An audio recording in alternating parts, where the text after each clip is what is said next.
জনাব নাহিদ ইসলাম রয়টার্সের কাছে একটি ইন্টারভিউয়ে যা কিছু বলেছিলেন, উনি বলেছিলেন যে ডিসেম্বরের মধ্যে নির্বাচন হওয়া সম্ভব নয়, এ কথা বলেছিলেন। তো সেটা নিয়ে আলোচনা করতে যে ওটা নিয়ে আলোচনা করেছিলাম, উনি ওখানে আরও অনেক কিছু বলেছিলেন, সেগুলো নিয়ে আমি খুব একটা কথা বলিনি, কারণ একটা বলতে যে অনেক সময় চলে গেল।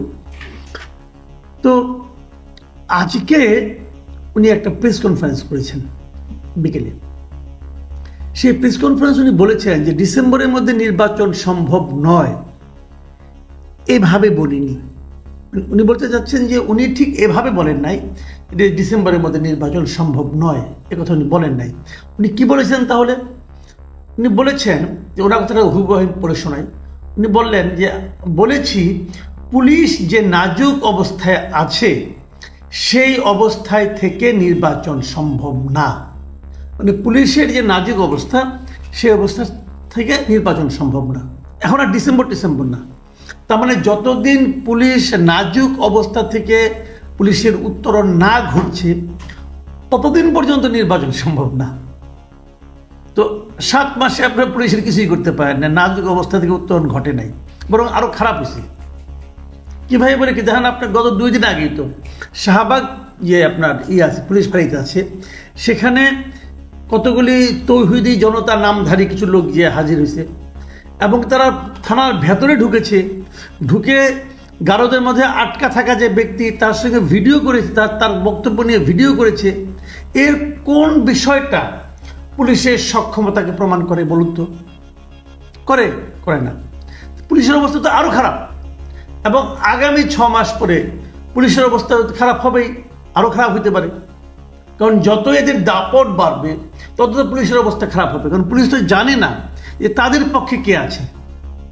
সরকার কি পুলিশের পক্ষে আছে এটা তো পুলিশ জানে না, কিন্তু পুলিশ কেন তার অবস্থাকে ভালো করার চেষ্টা করবে নিজের জীবনের রিস্কে? কেউ তো করবে না।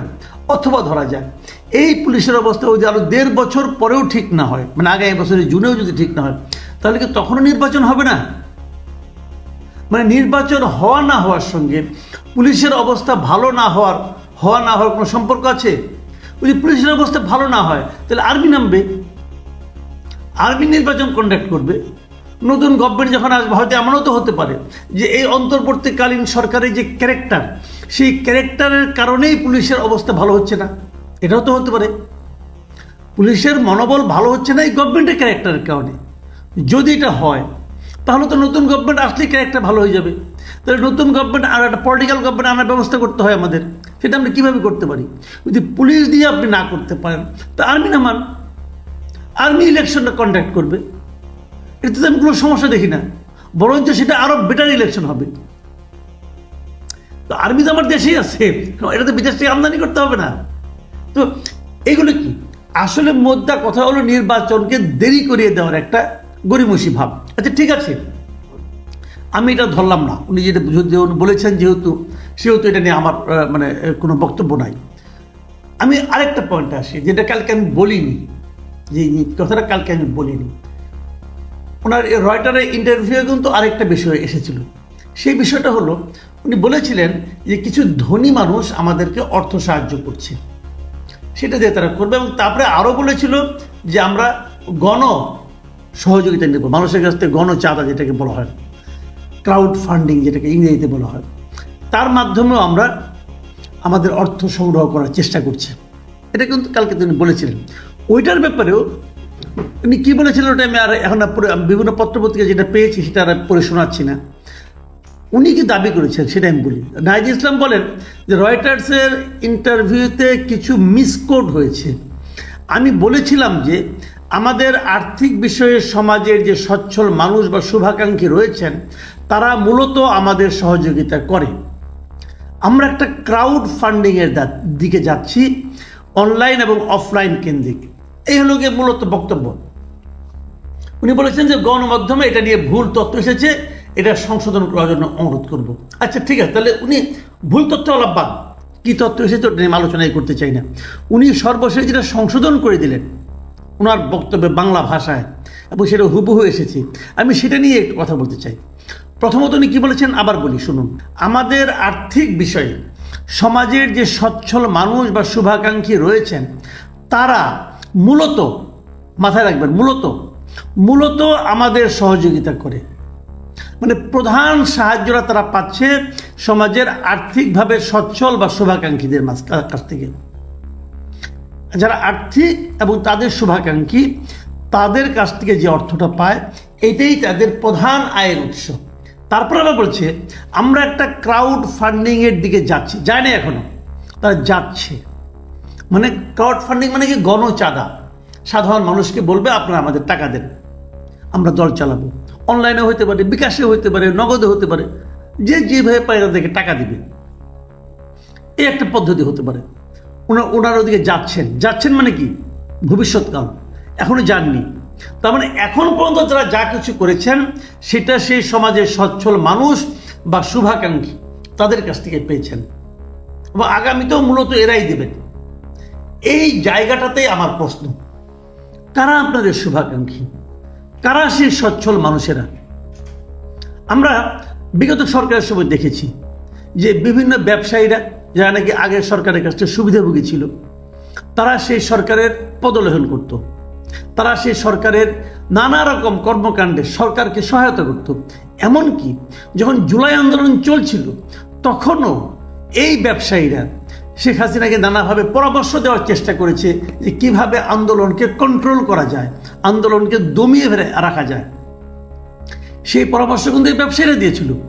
তাদের বিপুল অর্থ তারা সরকারের সহযোগিতায়, সরকারের আশকারায় ব্যবসার নামে লুণ্ঠন করেছে, নানা মানুষের কাছ থেকে তারা লুণ্ঠন করেছে, ব্যাংক লুট করেছে, ব্যাংকের টাকা নিয়ে বিদেশে রপ্তানি করেছে, এই ব্যবসায়ীরাই করেছে। তার একটা তালিকাও হয়েছে, নতুন গভর্নমেন্ট এসে একটা তালিকাও করেছে। 10 জন ব্যবসায়ী নাম আমরা দেখতে পাচ্ছি।